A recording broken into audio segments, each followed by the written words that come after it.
title of this video sounds like a strange marketing scheme, but it actually is a way to provide more classes and learning opportunities for your online students.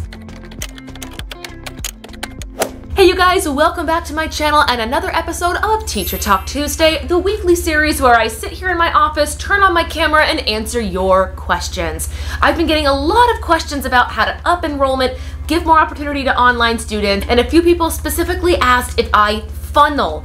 The term funneling is usually used in marketing, but it did spark the conversation of the strategy I use in my OUTSCHOOL classes that could be considered funneling. It is not in any way, shape, or form a marketing scheme or an MLM anything. It is just a technique and strategy I use to reach more students depending on their schedule, level of ability, and interest in my classes. Before we jump into everything in today's episode, please be sure to give this video a huge thumbs up and make sure that you are subscribed and click that notification bell to be updated for each and every future video. This video is also brought to you by my OUTSCHOOL course creation guide, a completely free ebook available down in the description box in my Teachers Pay Teacher store. It outlines everything you need to brainstorm your own personal OUTSCHOOL classes. But without any further ado, let's jump into the episode and talk about my personal funneling technique and how it can help you up enrollment in your classes. Now, to explain exactly how this works, I'm going to use an example. Let's say we have teacher Katie,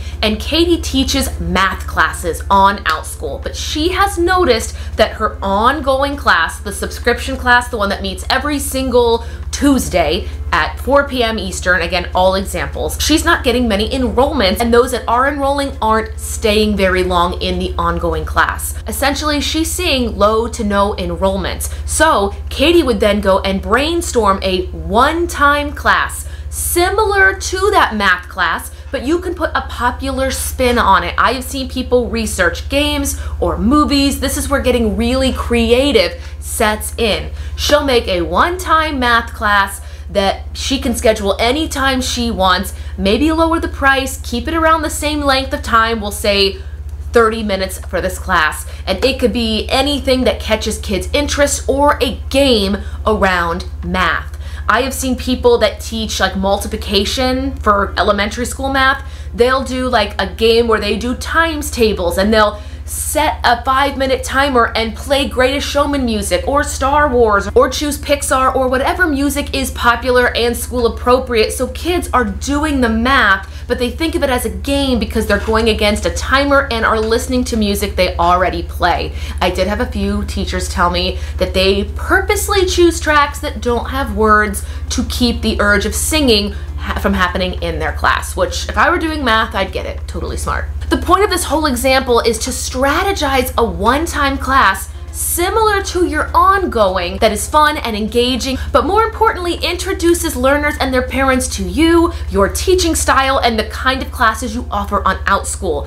If Katie teaches her times math tables to the music of Pixar's Luca, and kids love it and they tell their parents that was such a fun class, she can put in the makeup of that one-time class that the optional follow-up is her ongoing. So, long story short, they take the one-time class, love it, meet Katie, love her learning style, want more from her, so rather than take that same class again, which many families will not do, they can now enroll their children in her ongoing class. Think of it like that one-time class is a sample, not a free sample, but a sample of you as a teacher, and if they like you and your style, they will go ahead and enroll in your ongoing classes. I did this personally for a few of mine, particularly around the months of September and October when enrollment was low as students were going back into school. But I have also talked to several teachers who do this funneling technique to get enrollment in their camps.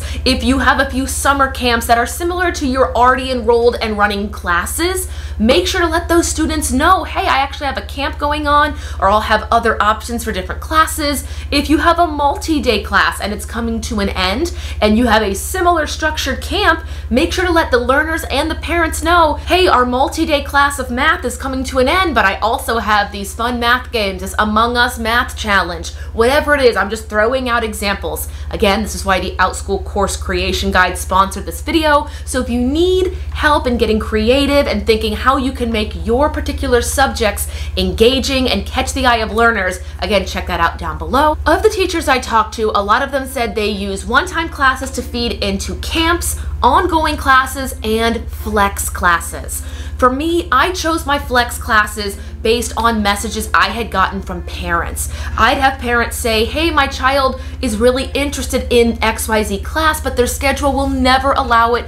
A lot of students that do sports and extracurricular activities that have really rigorous rehearsals or practice schedules, they will turn to flex classes. So for me, I waited until I had heard from some parents expressing interest in some ongoing classes, but they couldn't make the schedule work. So I, again, had my one-time and ongoing classes feed into my flex class, and I let them know, just so you guys know, if you still want to do these activities, I do have a flex option, and when I finish a one-time or a multi-day class, it can funnel into a flex option. This all depends on the time of year and what kind of classes you are trying to get enrolled. If you want to book a bunch of ongoing classes, so that is the majority of what you teach, I recommend setting up a few one-time classes, so once you get the enrollment you want in your ongoing, you then have the option to no longer offer the one-time class. Again, think of that one-time class as the sample or the greeting so the students and the parents can get to know you and your teaching style. Tips to making these sample classes: number one is to strategize what is popular.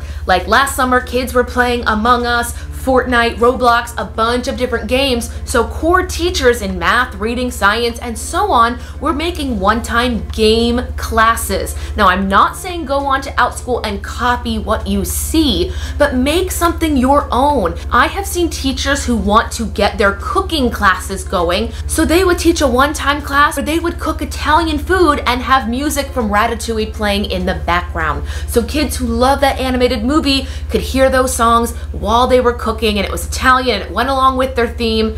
Did I say Italian? I meant French, and I am so sorry to anybody I have just offended. These are all just my examples. But number one, strategize what's popular and how you can take those themes and things that kids are loving and make a one-time class that goes with your teaching subjects. Number two is a tip that I give to a lot of my online teacher clients. I say, don't forget the fee. And fee is not money. It is to make sure that your subjects and your classes are fun, engaging, educational. Fee. Fun, engaging, and educational. More so, they need to show you as a teacher your styles and let parents know, hey, my kid really loved that class. Does Teacher Katie have any other classes that would fit in our schedule?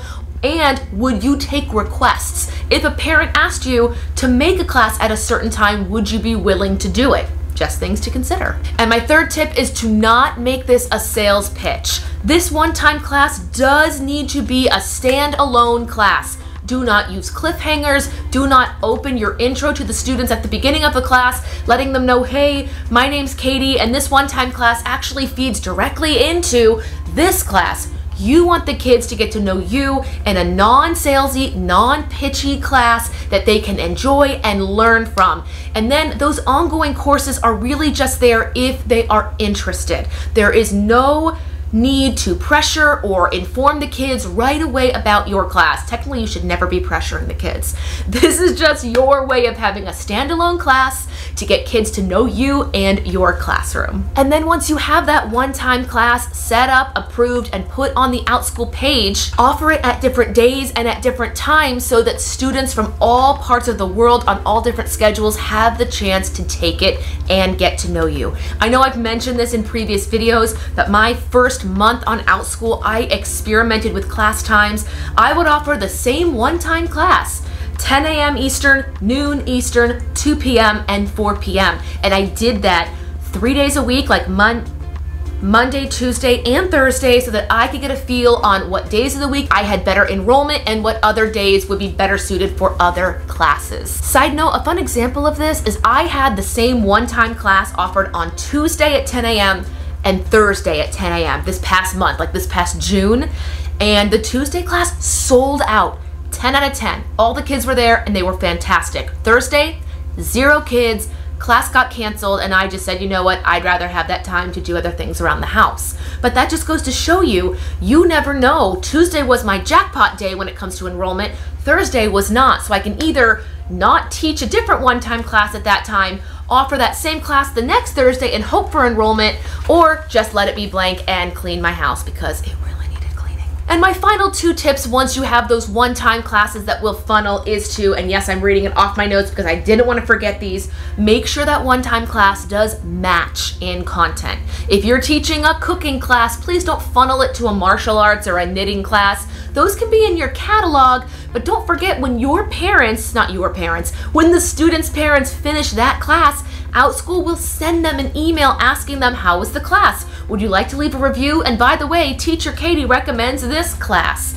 Make sure it matches in subject. And my last tip on this is if parents ask, assure them or even put it in the class that you want to funnel to, so your ongoing classes or your camps, make sure parents know either by you writing them or putting it in the class description that the ongoing class that the one-times funnel to is different material. They're not going to be learning the same exact material. Now, it could still be math or the same subject matter, like if you were doing a reading class and you were reading Cat in the Hat in your one-time class. Make sure Cat in the Hat is not on your curriculum and your lesson plan for that ongoing class. Parents ask me this all the time. They'll say, Kristen, my kid really loved this class. I just want to make sure that the one you recommended as the optional follow-up is completely different. And I can let them know, yes, it is. You can check out the description, and they are assured that their learner is not re-enrolling and paying to learn the same thing twice. Lastly, my experience doing this funneling technique has been relatively positive. It has let learners have the opportunity to continue taking my classes if they really enjoy it, so it's kept enrollment up, and it's also offered opportunities for students that maybe took a class with me back in December and then remembered, oh yeah, I took that class with Kristen, now she has camps. I have actually had some students who will come into some of my camps and say, I actually took this one-time class with you during Christmas break in December. My mom followed your account and now we're here taking your camps. So it has definitely kept enrollment up, and more importantly, it has opened up options for learners to continue taking your classes or just have classes in general to take on the OUTSCHOOL platform. While of course keeping the material fresh and new so they're not coming to my camp learning the same things they learned back in December when they took that one-time class. But you guys, that is it for today's episode of Teacher Talk Tuesday. If you liked it, once again, make sure to give it a huge thumbs up. Let me know your thoughts on funneling classes or any other questions you have down below in the comment section. If you also have ideas or topics you want to see addressed in a future Teacher Talk episode, leave them down below as well. Thank you guys again so much for watching, and I'll see you in the next one. Bye!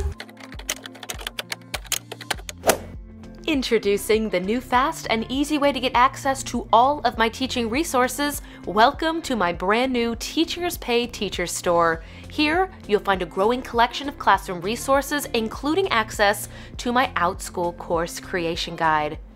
Follow my shop and let me know in the comments if you also have a TPT shop, as I would love to follow fellow teachers on that platform as well. And until next time, happy teaching.